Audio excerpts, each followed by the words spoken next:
harus tinggal di puskesmas karena melewati perawatan ya.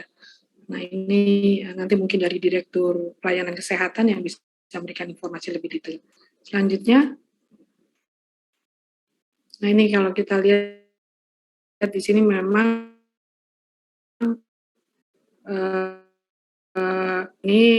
jumlah ternyata data dari profil anak Indonesia ini 32% anak usia 0 sampai 17 yang sakit ini berobat ke puskesmas ya. Memang tadi puskesmas itu sepertinya sudah menjadi pusat kesehatan ibu dan anak ya sudah pasti, dan ini yang paling dekat dengan masyarakat.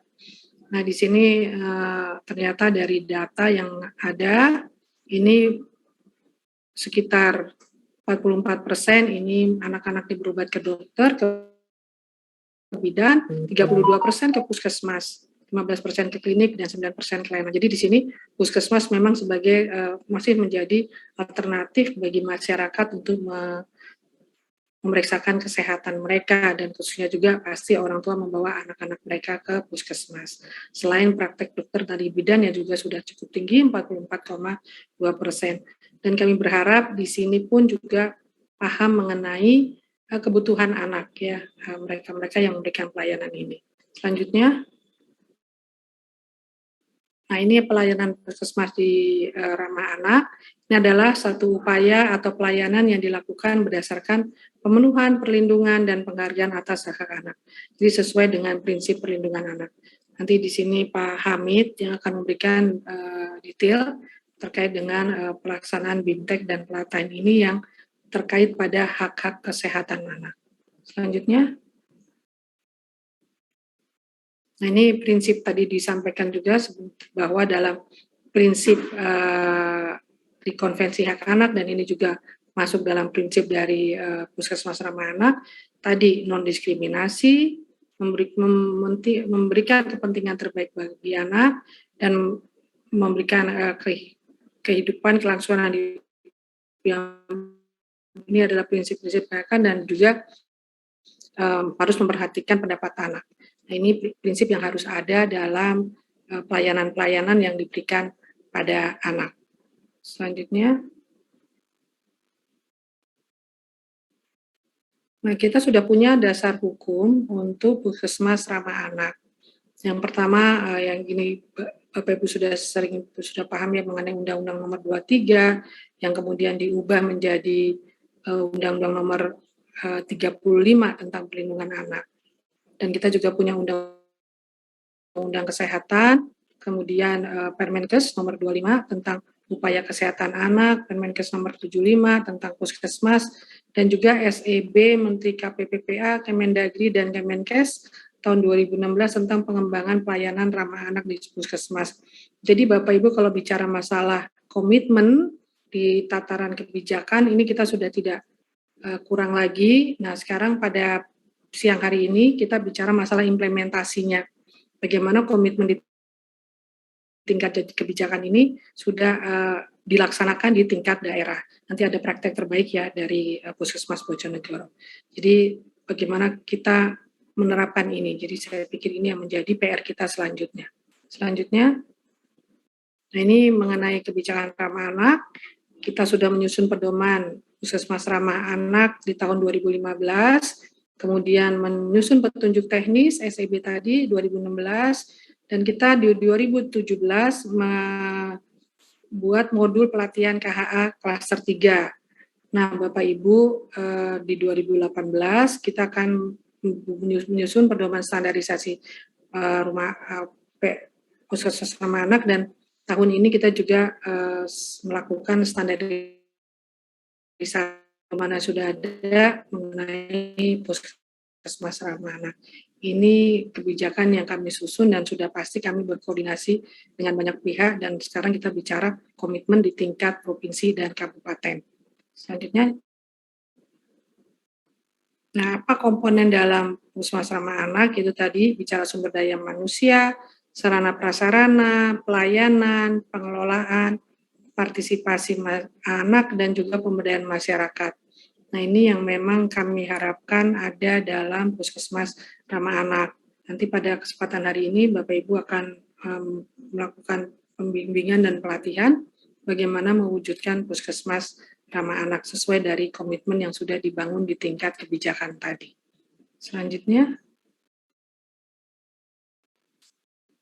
nah ini indikatornya ada 11, tidak perlu saya bacakan ya, nanti materinya bisa diambil.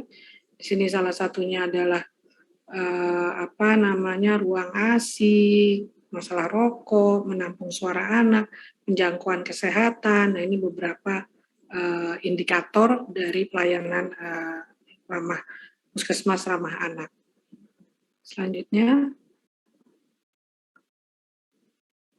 nah ini persentase, ini data yang diambil dari kami selalu mengumpulkan informasi dari ini Pak Entos bersama timnya di Agustus 2021. Nanti mungkin bisa juga dijadikan bahan diskusi. Persentase puskesmas dengan pelayanan ramah anak di Indonesia. Jadi yang sudah melaporkan ke kami, sudah ada puskesmas ramah anak sebanyak 2.518 unit atau sekitar 25%. Tapi masih ada sekitar 7.475 unit atau 75% yang ya belum ya, atau mungkin ke depan bisa menerapkan hal ini karena kita bicara masalah kebutuhan anak-anak.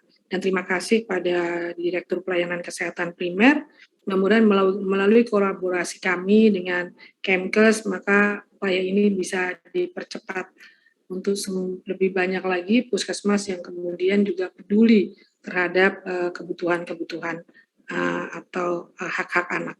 Ini kondisinya sampai Agustus 2021. Selanjutnya.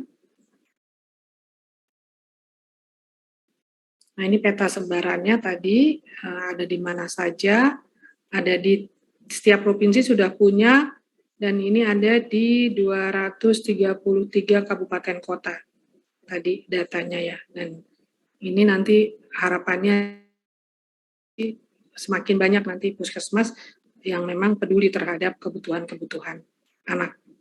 Selanjutnya, nah ini ukuran keberhasilannya. Ya, ini untuk tenaga kesehatan, yaitu pemahaman kapasitas yang ke dalam dan yang keluar ini adalah bagaimana tadi yang jumlahnya masih 25%, ini bisa meningkat, tidak hanya jumlah, tapi juga kualitas ya, dari pelayanan tersebut yang memperhatikan anak. Dan sudah pasti harapannya, karena ini sebagai salah satu indikator dari kabupaten kota layak anak, maka kita juga bicara indikatornya tapi kita bicara bagaimana kemudian kabupaten atau kota ini betul-betul memenuhi 12 hak anak ya, dan ini pasti lintas OPD, dan harapannya pada kesempatan ini puskesmas dan juga nanti sebenarnya komitmen dari Dinas Kesehatan ya untuk bersama-sama dengan Dinas PPPA yang hadir juga pada pertemuan ini bersama-sama mewujudkan kota layak anak melalui salah satunya indikator kesehatan melalui puskesmasnya. Selanjutnya, saya pikir mungkin ini harapannya ke depan Bapak Ibu di daerah.